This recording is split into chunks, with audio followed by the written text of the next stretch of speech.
How's it going everyone? John Connearn here with Chapman Guitars, and in this video I'm here to talk about a few tips and tricks surrounding baritone guitar playing. Baritone guitars have really boomed in popularity over the last 5 or so years, and there are tons of models on the market that you could get your hands on. Here, I'm using an ML1 modern baritone from Chapman Guitars. And while all these models differ slightly, there are a few general considerations and rules of thumb that you should bear in mind when using the baritone guitar. So, let's get into it. Tip number 1 is to think more percussively as a guitarist. The baritone guitar is sort of a halfway house between a standard tune guitar and a bass guitar.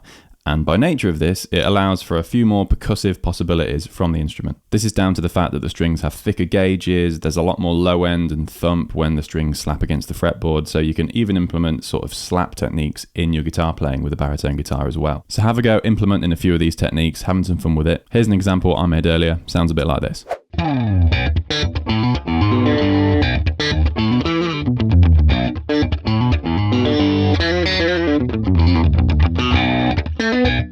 Tip number 2 is to use less dense voicings. And what do I mean by this? So imagine you've got a standard tune guitar, you have a G chord, right? Looks like this. If you play it on a standard tune guitar, sounds like this. But on a baritone, it sounds like this. And as you may be able to hear, it's really muddy in the low end. And I think it's naturally a bit muddy on a standard tune guitar. And this is due to the fact that in a traditional G-shaped chord on a guitar, you've got a major third in the lower 2 strings.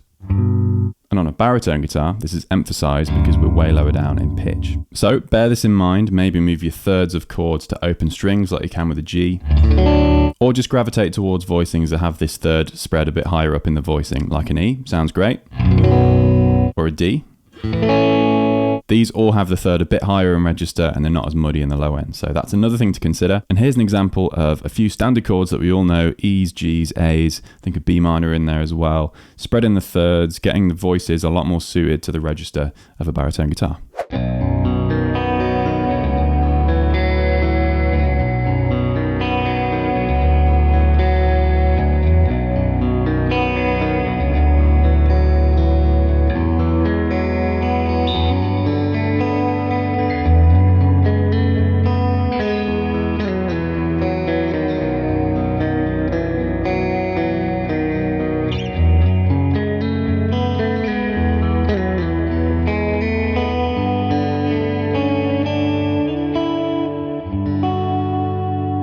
For tip number 3, experiment with harmonics. Now on a standard tune guitar, the harmonics are really usable on the 7th and the 12th fret, sometimes on the 5th fret depending on the pitch that you're doing, but on a baritone, because everything's lower in pitch, the ones on the 5th fret specifically, they're going to be a lot more resonant and rich because we're at this lower register. And you've got loads of options to have fun with here, right? Because you've got the 5th, 7th and 12th frets. They're all going to be really audible. They're going to sing out because they're a lot lower in register. And you can weave these into your playing a lot easier because of this lower register thing, right? So you've got the 5th, 7th and 12th frets to play about with. And here's a quick example of a track of mine that uses these harmonics in this way, and it was inspired by playing around on a baritone guitar.